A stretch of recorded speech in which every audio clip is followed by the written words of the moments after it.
I mean, listening to your songs, like Nothing Lasts Forever, I've got three here that I'm going to pick on.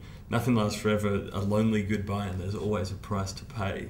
Are you always such a killjoy?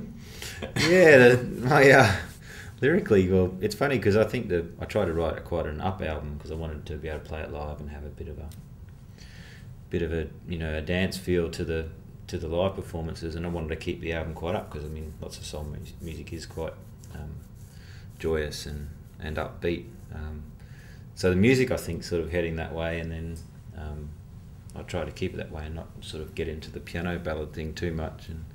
But often the lyrics do come out quite melancholic, but just purging stuff, I suppose. And I suppose as a songwriter, that's a bit of a tool for me to purge any emotions and try and be happy in the rest of my life and just get all sad on the songwriting. Yeah.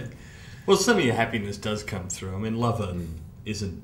That's not such a melancholy No, song. that one's a very cheery one. So. That's probably also the most pop song on the record as well. Yeah, it's a bit of an anomaly, that one. It's sort of a little bit different to the rest, I suppose, and which is strange because it's the one that's sort of getting played on radio a bit.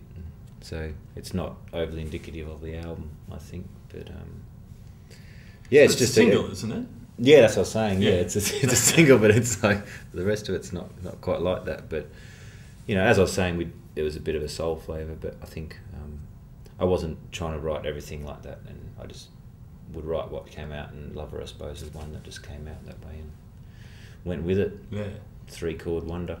Is it hard to write a song on a topic that's been done so many times before? Oh yeah, but I mean, it's like that Gillian Walsh song. What is it? What's the bloody song?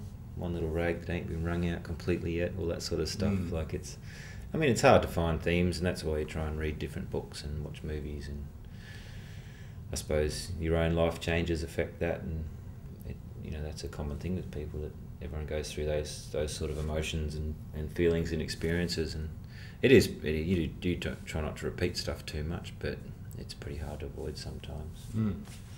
Yeah, right. And I think if you get interesting vocal phrases and stuff, lyrical phrases that might not have been used before, that's always a good way to try and shed a different light on subject matter. Do you put much thought into that kind of thing, or are you the kind of singer that just sings whatever comes out is what goes on the record?